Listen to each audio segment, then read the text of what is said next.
And welcome back to another episode of Your Wealth and Beyond. Welcome to 2020. This is our first show, and I am super excited to make it live and to have on a wonderful guest who I'm getting to know this morning. Brian Mohr, welcome to the Your Wealth and Beyond podcast. Thank you very much. And I just have to say that you said wonderful guy. You don't know that to be true. This could be an utter disaster.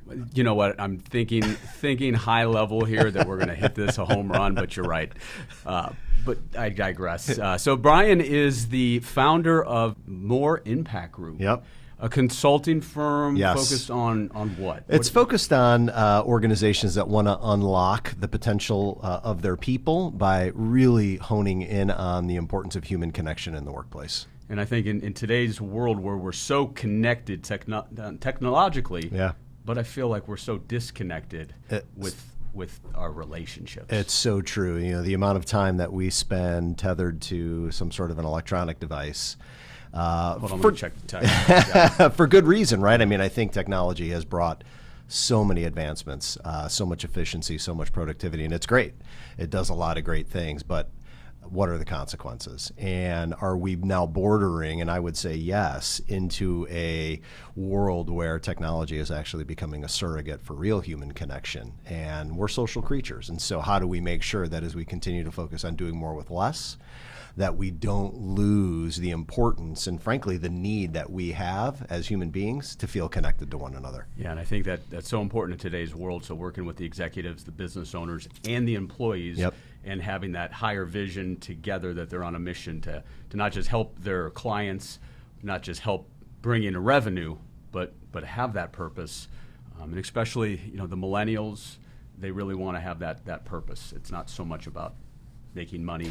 Yeah, and I think, you know, it's interesting. The millennials, I think, get a lot of credit and maybe take a lot of flack for bringing this more balanced approach to the business world. But at the end of the day, I do think that all generations we're wired quite similarly. The millennials, I think, is just the first sort of large group that had the courage to lean with their deeply held beliefs of the way things could be or the way they want things to be. And my hope is, and I think it's starting to bear out, is that, you know, all of the generations are like, hey, these younger folks are pretty damn smart. Maybe we should listen to what they're saying, and I think they are. And one of the reasons I brought Brian on through a very good friend, Adam Goodman. Where they're both very passionate about the Grateful Dead. Yeah. And today we're actually going to go through some of the lessons that we can learn on the business side as well as marketing from what the Grateful Dead, what they've done over the course of their history, yep, starting in the mid-'60s, yep, and some of the things we can learn and take from what they've done to create the culture, to create the business mindset, to change things up, to have that organized chaos. So who better to have on than Brian Mohr, who, you've been to 52 shows prior to Jerry dying? 52 prior to Jerry, his untimely, too soon passing, yes. Yeah. Wow. So yeah, it was a lot of good times had, most of which I remember, some I don't. Which are some of probably the better ones, right? Story for another time. And as you know, you were obviously young at the time. Yep. Some of the things as you were going to those shows and absorbing it all, you maybe weren't able to take full advantage of what you were experiencing at that time. Without question. I mean, it's the gift of hindsight. Being the gift that it is fun to look back and reflect and start to put the pieces of that puzzle together. So we think about this business ship that they built, yep, right? Yep. And you know, now we look at books have been written on it, right? Courses have been taught in college. So I think when we talk through on some of those main areas, we can look at whether it was the 60s, the 80s, or here in the 2020s, we can take a lot of what they did and how they developed their brand, yep, right? How they developed the affinity to their fans. And you know, one of the things I think if we first start thinking about is, you know, content, right? They were one of the first to think of things, right, and say, you know what, we're gonna give away our content. Yep. So let's talk through a little bit of that, of how they saw the ability for the fans to start recording the shows. Yeah, I mean, I think it's it's an amazing sort of element of the whole community that they created and the business that they created that they just sort of fell into. And I think a lot of it stemmed from their mindset that, they're artists and they go out there and they create their art. And one of a very small group of bands out there that changes up what they do every single night, right? As much has been written about how they don't go out and just do the same show over and over and over the course of a tour. Every night's different, so there's that sense of surprise and delight. Mostly good. Sometimes, they'll deliver just an absolute crap show, but that's part of the deal.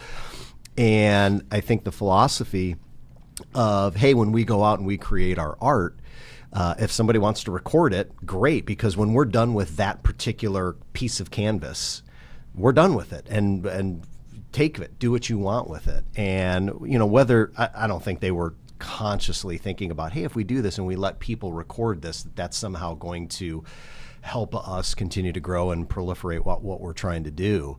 I think it was simply just a matter of people wanting to capture the energy and the magic that was happening when it did happen, and then that just became its own sort of underground trading system where people were able to relive those memories that they had by listening to what had just happened, because there was a group of people that would throw up microphones not unlike these and just capture these shows. And they would, provide them the space and give them sometimes the front row area there. Yeah. And it, as you mentioned, it created that kind of fear of missing out, that FOMO, right? Think about we're talking some of the Dead and Company that shows, and if you miss a show, or if you look back to that set list and you missed that one in '93 and you were so close to going and you missed it, and even though you can hear it, it's still that experience. Totally.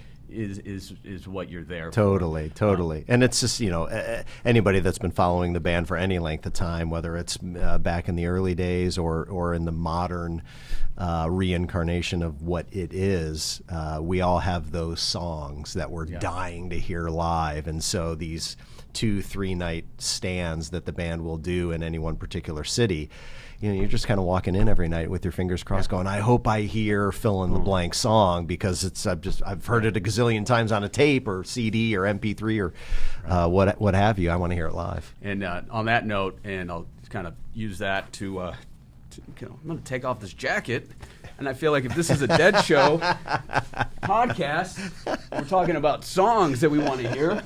Let me see if you can get this on there. It's Althea.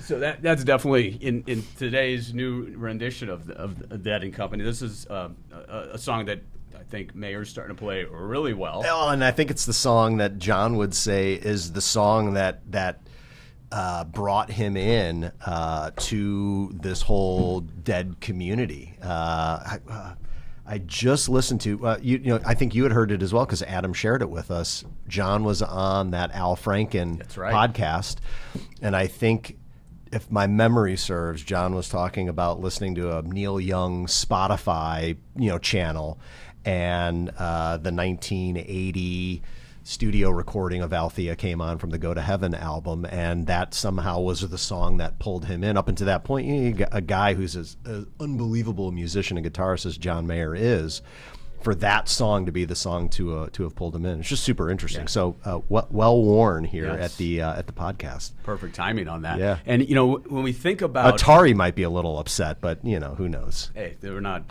attorneys on here. No one's even watching, so we're fine. That is the Atari logo, right? I think it's meant. I think that's awesome. But when we think of, let's talk about business and the evolution after Jerry died. A couple different in ways than how they started getting out there and playing. Sure.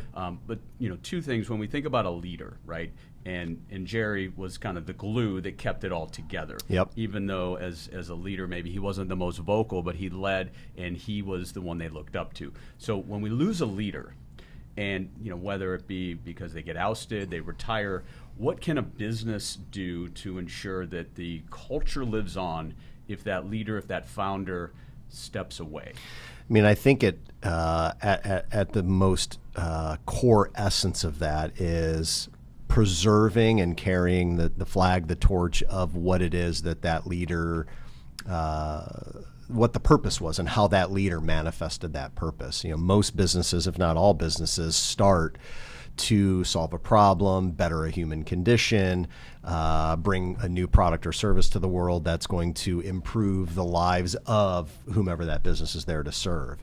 And it's a very noble reason to start something. And so if indeed a leader, a founder, a CEO moves on from being the person that's carrying that torch, I think whomever then steps in, making sure that that individual understands that not only are they being brought in to lead from a X's and O's and execution standpoint, but also that they do so with that heart and soul connectivity to what the core essence of the business exists to deliver. You know, it's why, its purpose. It goes by lots of names, but that larger reason for being for the business, as opposed to, at least I've seen it a lot in the executive search space where I spent quite a bit of time, is, you know, oftentimes businesses will bring a leader in because their resume and their background, their experience is a really good match for what the job calls for. But then they'll forget about that whole human connection, that heart and soul connection, that becomes the greatest accelerator of performance, is when that leader or leadership team not only can get the job done, but gets it done in a way that is perfectly aligned to the essence of the business's purpose. And the people that are being led, the followers, if we want to call them that, can feel that connection. It's not just about the X's and O's, which matter. It's about the whole thing. Yeah. It's about the X's and O's and the heart and soul and bringing that all together. And so, you know, when I read back in when Jerry passed, and then kind of the infighting, right, Phil and Bobby, and terrible. You know, it was one where they were just on their own path. Yep. And although they tried to get back together, at the end of the day, there was nobody leading that ship. Yeah. And even though they had the people that were wanting them to figure it out. And that happens so much in business when you get the person that's keeping maybe the egos at bay. Yep. And that common goal, that common mission of getting from point A to point B. Yeah. You lose that, and yeah. then, you know, no matter how it's hard to replace it. Yep. And then, you know, we see over these last 5 years or so, one area with you know, looking at a business, and you bring in, whether it be, I wouldn't call him the leader, but, you know, having somebody like Mohr step in to the shoes, which are impossible to actually step into, and the legion of fans that were like, no way, this John Mohr embodies a wonderland. Right. I can't have this guy in there. And then right. slowly him putting the work in, right, and showing and coming to work every day. Yep. And then slowly winning over the fans. Yeah. Again, it's not going to be perfect, but, you know, guy's a technician out there on the guitar, and he's, you know, putting in the time, and now there's that comfort level where they've got something pretty good going. They do, and it's, you know, and even prior to John coming in, even when Jerry was still alive and the band was going through its, you know, years and years of evolution, in many ways it was a leaderless band, even though Jerry is often hoisted up on the pedestal of being the leader of the band. And maybe that's just the curse of being the lead guitarist in many bands. You know, that becomes sort of the go-to person, that the person that sings the most often, or is the lead guitar player. In many regards, that band, the entity, is a leaderless entity. Not that there wasn't a leader, but it was an environment that they magically created where whomever had the most energy, whoever was sort of advancing what they were doing musically the fastest or with the most intensity, the band, having spent so much time together, was able to fall behind and sort of hear without words who was the person, whether it was the drummer, whether it was the keyboard player, whether it was the bass player, whether it was Jerry, whomever it was. Whomever had the most energy was the person that took the lead, and then the band was able to follow suit, and it became this super organism that the leader constantly changed. And I think what's interesting about Dead & Company in particular, you hit the nail on the head, that so many fans who loved the Grateful Dead with Jerry had a really hard time, because John is now stepping in to fill shoes of somebody who, like, they couldn't look more different, right? And here's a guy, John Mohr, who had this amazing, and still does, this amazing career as more of a pop musician, yeah. Even though he comes from the blues. I mean, he's a blues guy at his core. It's such sort of the opposite personality of what Jerry Garcia was, yet John came to it, to your point, put the work in, and recognized, I think, right out of the gate that he's just a contributor. He's not the leader. There's really no leader. And he was able to kind of figure out that this is a group of musicians that don't designate you're the leader. It's whoever is advancing the musical story furthest is the person they fall behind. And I think companies can take that and utilize that to help become more successful. Absolutely. The best leader Absolutely. is one that lets their people. Yeah. And in your case, you're right. You hit it on the head. There is that every night there's a different, on a Dead and Company show, there's a different person taking the lead. Totally. Which is fantastic. Yeah, and I mean that opportunity inside of a team or inside of a department in business. You may have the title of department manager, or whatever, the vice president of X. But as you're going through the day-to-day, the week-to-week work and working on a variety of projects and initiatives, if there's someone who really lights up and has a lot of energy, a lot of passion, a lot of enthusiasm around a particular project initiative, just because they don't have the title of being the leader doesn't mean that they don't have the capacity to step into that role and bring people along, because they're the one that is moving the momentum, the progress furthest with the most energy. Yeah, and as they grew, think about the counterculture in the 60s, Yeah. and they became, more, I wouldn't say mainstream in the 70s, but think about all the people that were helping them behind the scenes. That great documentary that came out last year Yeah. really showcased a lot of that. Yep. Looking at, the blood, sweat, and tears that everybody felt. And that's something that in case of business, if you've got that can help you excel to the next level. Yep.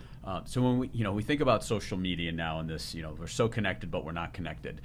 Thinking back to some of the successes of how we saw this culture being built from the ground up and then became a little bit, more mainstream. And then maybe in the 80s, we could say it became, some of their popular songs, they became more, but that experience, right? That experience that back then people were striving to have that experience. And now in today's world, you can almost think of them as like, that was the Facebook before Facebook, right? in the context of being able to, think about the shows as you got older, you've been able to go to shows, and then all of a sudden you're seeing a buddy that you hadn't seen in a year or since Totally. last summer, and then it's like, boom. And, we think about in today's world, what we remember, like from last year, all the different days, Yep. rolled in, they meld into each other. And you think about experiences, right? And, Yep. and live events, those experiences live on. You think about you're remembering stuff from the 90s, Sure. as much as you can remember some of those shows, Yeah, right? yeah. But those are some of your fondest memories. They're great, and it's interesting, that whole community, and I think it's widely misunderstood, or perhaps unfairly pegged, right? You people who don't know what the Grateful Dead is, and hear someone speak about it, if they have no concept of what it really is, I think oftentimes, and maybe this is just a story I'm telling myself, is they'll immediately jump to, oh, that's just a band that uses drugs and you just go there to get wasted. Drugs are bad. And sure, there is that part of it, right? There are people who go there to do things to themselves, and that's what they're there to do. But to your point around that connection and that experience, and perhaps that being sort of a more older school Facebook, anytime you run into somebody, whether you know them or not, at a concert, and particularly at a Dead show, and any of the bands that I think sort of have created some sort of a similar community, you immediately know something about that person, or at least you can jump to a conclusion that there's a good chance that they're pretty kind, they're compassionate, they lead with a sense of love, they certainly believe that love is stronger than hate. They want to be part of this community. There's that connection piece. And I think that's, to me, one of the most beautiful things about this band and what they did, is they created a community. And you meet people before, during, after these shows, and you immediately know something about them. And it's almost an unspoken, brother sisterhood. Yeah, you go to a show, you'll see Wall Street people. Yeah. You'll back in the day in suits, you'll have doctors, you're going to have engineers, you're going to have blue collar, you're going to have those that are, kind of off the grid and all getting together and just not judging. Yeah. And in today's world, that very rarely happens. Yeah. So that's the type of draw. And it's whether it be from, the Dead, or, you look at what spawned from that, things like Fish, Yep. right? Yep. Who kind of took from everything the Dead did and, made it their own. Yep. But understood the power of the Power team, community, yeah. the power of the community, Yep. and treating your fans, treating them right. Yep. And that's you think back to this marketing. It was a marketing machine, and they were with the Dead thinking they understood. Okay, let's mailing list, right? Let's get our loyal fans. Let's get their addresses, right? There's no Yep. email back then, and let's push out good stuff. Yep. Let's push out and keep them connected. Let's make sure that the top fans are in the front row. Yeah, totally. And bands learn from that. Fish, now you got Widespread, you got String Cheese, all of these different bands that maybe don't sell a lot of albums, right? I mean, the Dead 94, I think they brought in over $50 million, but the majority of that's touring and Yep. merchandise, right? Yep. So they realized that from the get-go that they don't do it in the studio. Yeah, and they never could. They never could. Even though they've got a few really good studio albums, that just was never their thing. Interestingly, it just was never their thing. But I agree.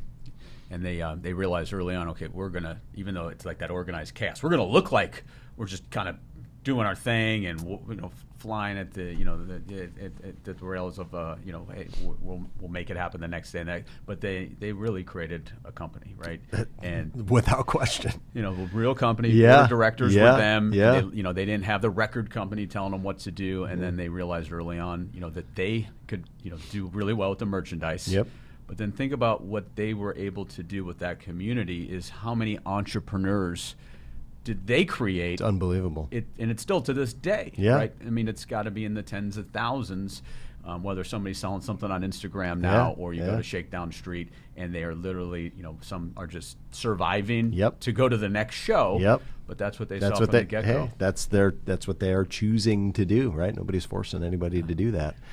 But yeah, it's fascinating. It is fascinating. What a study in some sort of human behavior, human psychology of what that whole thing is.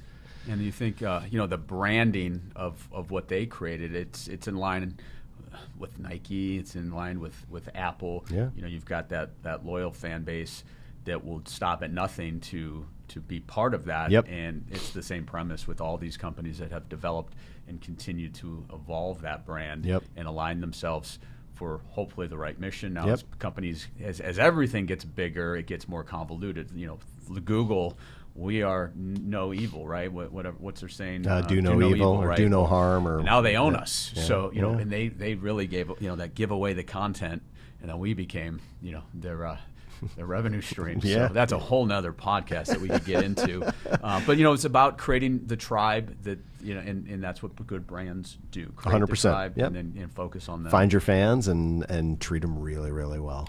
Yeah. Love them. Well, it's interesting too, just in the whole, I think the music business, at least in the live environment, a group of artists, musicians jump on stage, and the really good ones understand that it is a symbiotic relationship with the people that are there, and that energy transfer, it's real. Yeah. It is when it happens.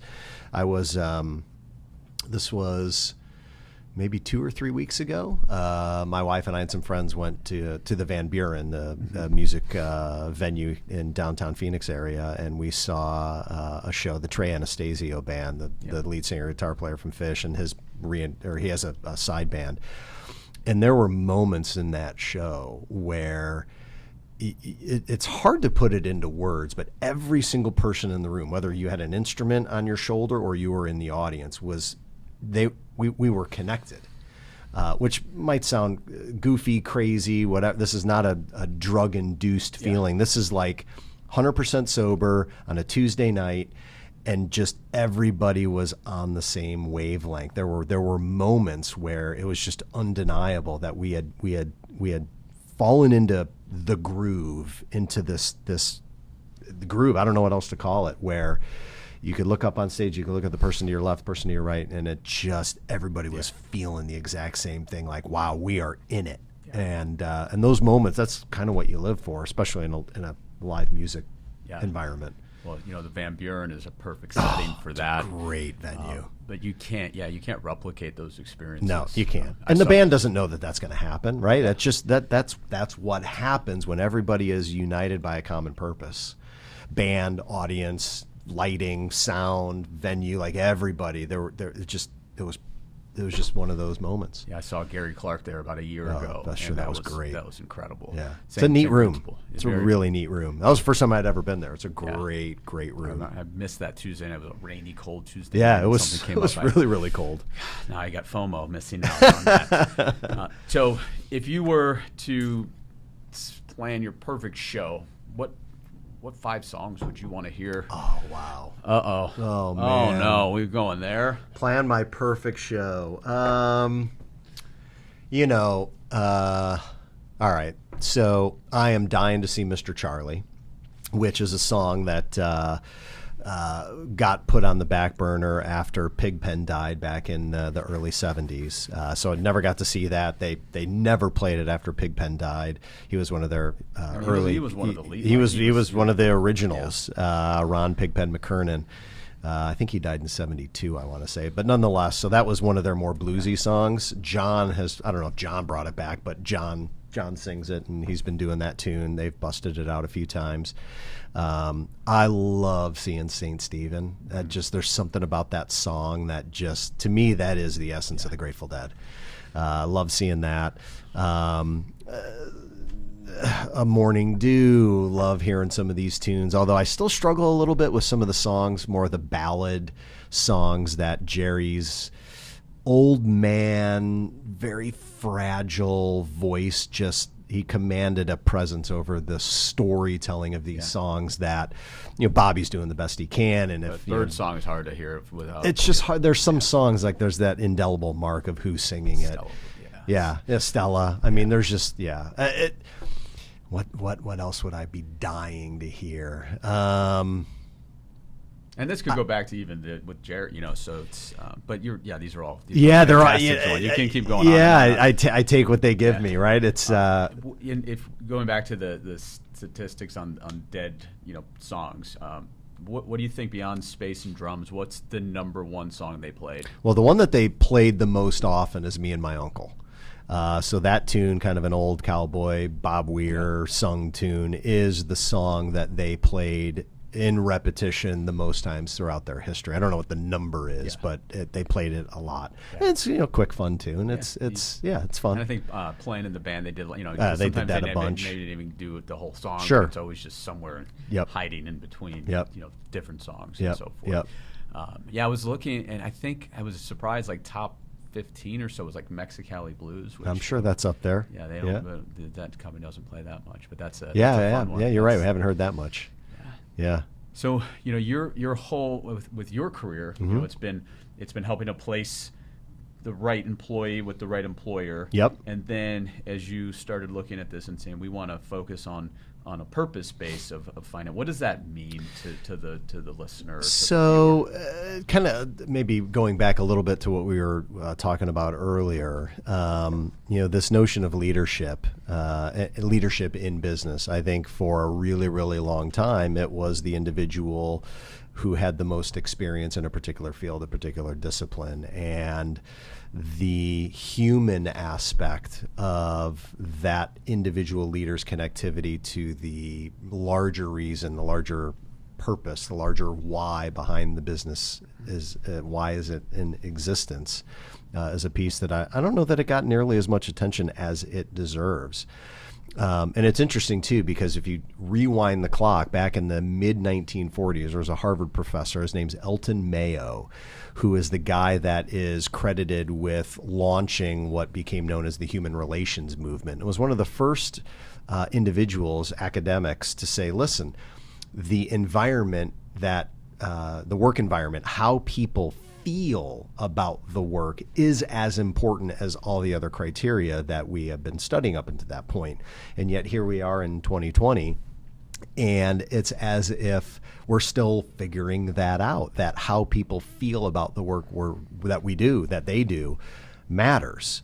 Why that is, I don't know. But I think a huge part of that is the leaders, right? The old saying, the fish stinks from the head. So it's either going to smell good or it's going to smell bad. And if that leader or leadership team is authentically aligned to why the business exists, in addition to the profit motive of, hey, we got to make money. You can't run a business unless you're making money. But how you make it and the way you engage the team that is doing the work matters tremendously. So how do you as a leader really shine a bright light on not just the money-making aspect of it, but the reason why you're making the money? What is the product? What is the service? How is it helping? And maybe it's not externally that great of a product or service. Maybe you look inward and learn that as a leader, the biggest opportunity you have and perhaps the most noble reason for your existence as a business is to help the people who enroll and come work for you grow and learn in life. And whether they move on or not, they will have left a better person than when they came. And that's a pretty good reason to be a leader and run a business. Wow. I mean, Adam was wrong about you. You're a lot smarter than he led on to. Wow. Well, the fact that we both have chosen Adam as a friend, I mean, our judgment should be in question big time. I mean, he's well, you know, that's a whole other yeah, that might be a whole nother episode. And then leading into what you just said, into one of your passions is conscious capitalism. Yep. And that word gets thrown around quite a bit, but what does that mean? To those that haven't maybe dived into it and learned the value of it, or just maybe thought about it high level. Yeah, I mean, I think we could spend a lot of time on this, and I'm happy to. Conscious capitalism is simply a way of looking at the capitalistic system that's far more aligned to where we are in the human journey today. And for whatever reason, the capitalistic model has devolved into a very short-term shareholder-only mentality. And I think a lot of that's driven by the businesses that we put up or that captures our news media and the attention of the news, as well as Wall Street, right? We quarterly, and you've got activist investors, and you've got just this drive to make money. And I'm not an anti-profit, anti-money guy. I have to make as much as you want. But there's a way to go about doing it that can benefit all of the stakeholders, not just the shareholders. So how do leaders today who are running for-profit businesses look at the opportunity that they have, not only to deliver a great service, a great product, and make money, but do so in a way that pays attention to all of the stakeholders that their business needs, the ecosystem of suppliers and vendors in the community, the employees, the clients, the investors, right? You've got this big ecosystem of participants in the business's success. The business can't do it alone. So how do leaders recognize the impact and the ripple effects of what they do and how they do it so that they are doing their best to create winning opportunities for everyone, as opposed to looking very short term and saying, well, if we really screw our vendors and try and pay them as little as possible, regardless of the impact on them and their community, we can deliver more money to the shareholder. That's an option, and a lot of businesses do that. But that's, at some point, that ability to continue to pull levers that screw one group in order to benefit another is just such a zero-sum mentality. And it's thinking, well, there's a scarcity mindset, and there's only so much to go around. I think we are learning that that's not true. How do we become more creative? How do we think more long-term? How do we really understand the needs of all of the stakeholders and figure out, all right, how can we create wins for everyone? And that may not be possible every time, but to not even challenge ourselves as leaders and ask the question and think about it, it's just a huge missed opportunity. And you got small businesses struggling to survive, and then you've got mature businesses. Can a smaller business, as they're getting up and running, can they look at conscious capitalism as something that's realistic? I think so. Absolutely. Will they be able to do super long-term range planning and make sure that their vendors and suppliers are being paid a premium, or perhaps have some of the advantages that a more mature business that maybe is throwing off a healthy margin on a monthly, quarterly, annual basis. Yeah, I mean, an entrepreneur or a startup might have to think way more short term as they're getting going. But that doesn't absolve them of the responsibility or, frankly, the opportunity to think about, all right, what are going to be the founding DNA elements of the way we are going to operate? And are we going to be ruthless mercenaries in our approach to business, or are we going to build something that is more akin to a community? And a group of stakeholders that we want to really pay attention to make sure as we build this business, we do it in a way that is very mindful of all of the people that we're going to be relying on and who are going to expect us to do the right thing. So mature businesses, I don't know that they're as safe as we think they are either, right? You've got young startups and early entrants into industries and different segments that are shaking things up. Yeah, I mean, I think everybody can do it. Yeah, like at Baintree, as we are, small company of 10, but what I've put in place every quarter is one of the employees gets to pick something that they're passionate about, and then we do a give back, whether it's feed my starving children or setting up some type of water drive in the summer and involving the clients and letting them feel that we're all working together. Yep. Good friend of ours is one of the leaders at Habitat for Humanity, so that's one area that we're going to put together in the near future for both the employees as well as clients. Come on out. We're going to spend the weekend and we're going to get our hands dirty. We're going to build, and we're going to have something that's going to be sustainable and used for a family for many, many years. So those are little things that companies can do if they don't have maybe the type of capital that's coming in or the type of expertise or employees that can strictly focus on that. So it's empowering your employees, and they love it because then they come to the table and they know it's on them, and we know it's going to be something that they're passionate on, and then they're going to spearhead it. They're going to have, sometimes they invite their friends and their family, and it becomes that environment that breeds upon itself. Oh, it's a great way to build community, right? I mean, businesses at least most of them, unless it's completely virtual, businesses have homes, right? And they operate inside of communities where we live, work, and play. And so to make a positive contribution in some way, big or small, I mean, everybody has that opportunity. We were chatting before the show, and we talked about technology, the good of it, but then how it's going back to your disconnection, right? So what can businesses do when we look at Slack and we look at WhatsApp and we look at all these different things that are there, and Trello and Monday now and things of that nature, that it makes it where we're not talking to our employees. Somebody who's down the hall or really next to you, here they are, and I'm going to Slack them. Right. Slack has been so helpful for us, but I can also see where that can be a detriment to actually having conversations. So what can you tell a business owner to do on that, to be careful on, using technology for efficiency, but to be careful with what it's doing to your culture? I think it's as simple as, I know it's maybe simple is the wrong word, but paying attention to opportunities for connection. There's a number of things that a business can do to make sure that the people who are showing up and spending 8, 9, 10, 12 hours a day with one another are actually building relationships. And it's interesting to me, and I don't know if I've always thought this way or if this has just been something that has sort of come on like a freight train for me in the past handful of years. This notion that work and life has always been separate, right? We don't bring our personal lives into work, and we do our best not to bring our work lives to our homes. That's like, that whole construct it's been shattered.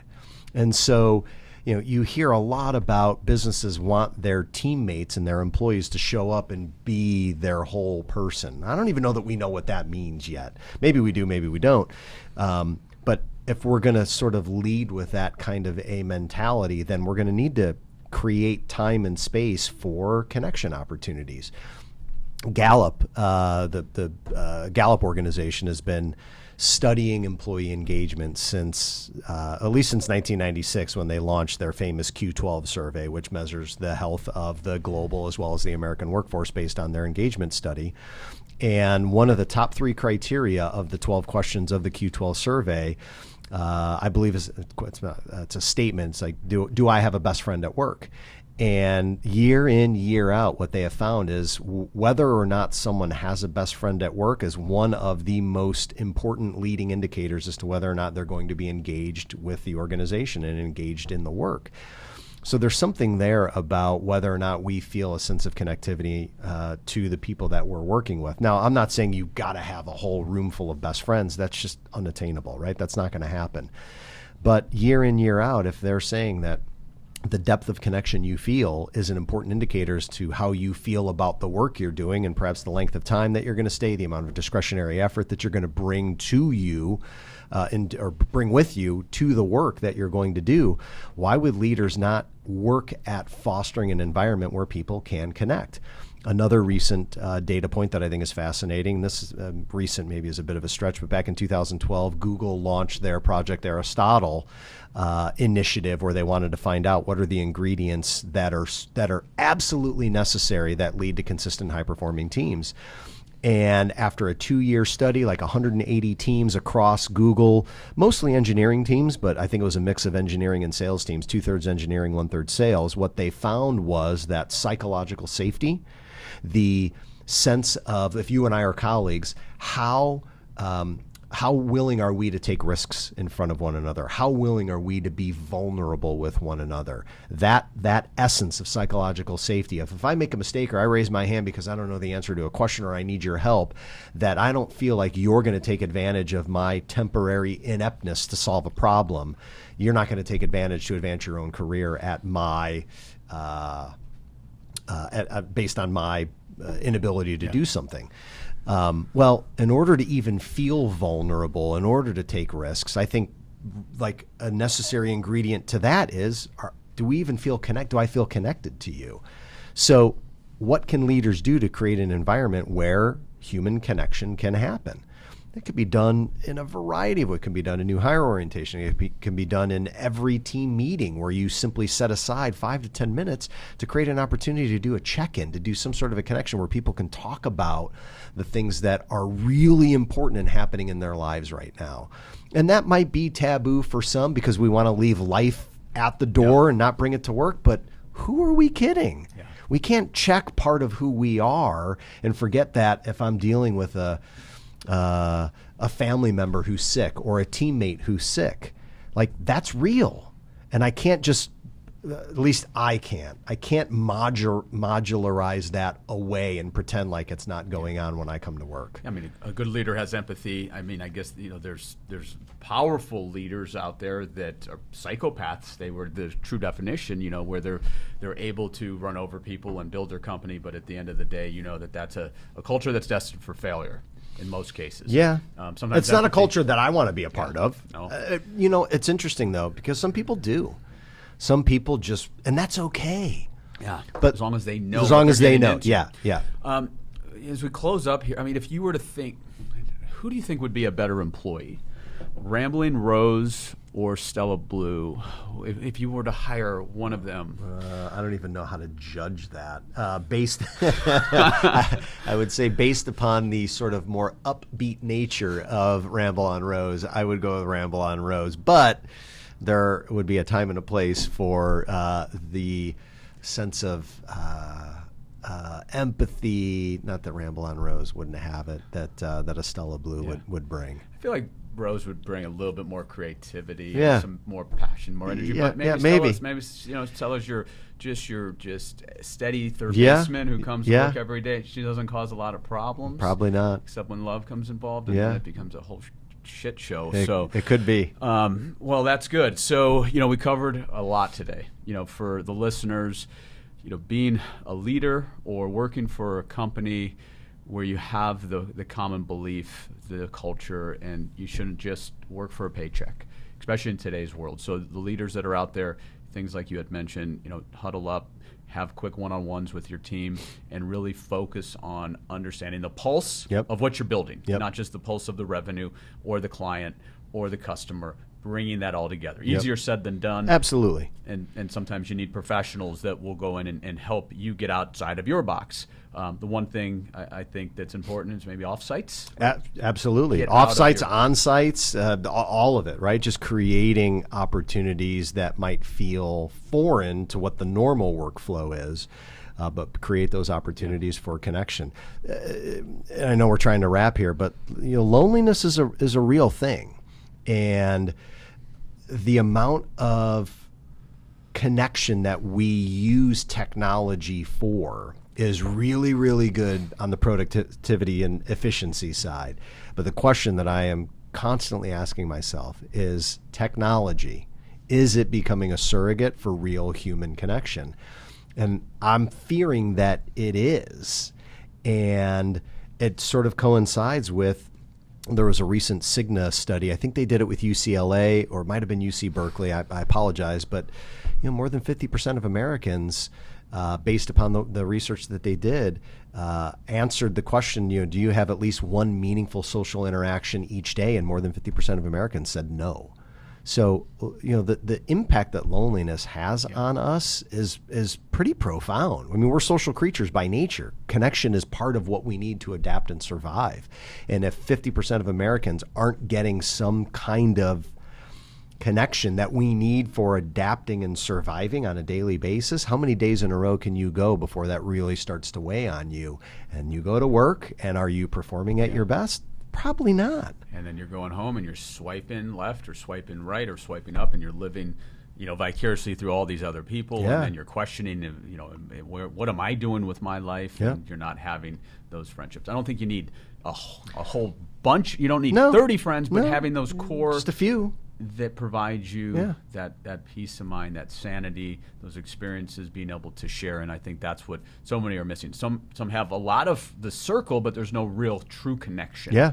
And so that in itself, and a lot of it is that technology where we feel that constant weighing down on us, right? Yep. It's hard trying to just put the phone away for the weekend. That's why I like, sometimes going to a place hiking where there's no connection. Technology. You can't. It feels won't weird. work. You start shaking a little bit, but then you start feeling at ease and peace. Yep. And that's what I think a lot of people are lacking. And that's where things like meditation and yoga and things like that can get you grounded and get you centered. Can help you be a better person, better employee, better husband. Yeah, it is hard to fight the dopamine hit we get by checking into our phones and that instant gratification. I mean, it's real. It is real. Yeah. It's very, very They're real. They're messing with us, It's true. That's the new drug. It's the new opioid issue. So anyway, we covered a lot. We going did. Back to what the Dead has done, and they continue to do. But they created an industry. They created a culture. They created a brand. They took care of their people. They worked in unison, didn't think they were better than anybody else. And now, 50 plus years later, they're still rocking and rolling, and they're doing their thing. It is pretty crazy to think about that, the institution that is the Grateful Dead. I mean, there's a band whose unspoken leader, as most would say, died in 1995. So what is that?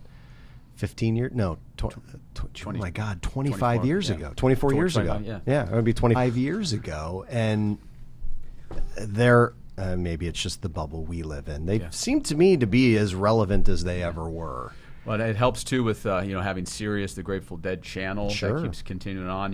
I know you had the fortune to take your daughters to a show recently. Yep. Something I haven't done yet, but she hears it enough where it's not just, Daddy, your music. She's it starts ingraining in her, and I'm hoping as time goes on, she'll really start appreciating that and other music. Whether it be the Beastie Boys or certain things of that nature. But that was for you, that experience. It was awesome. It was super cool to go. I mean, it's something I never thought I would ever do.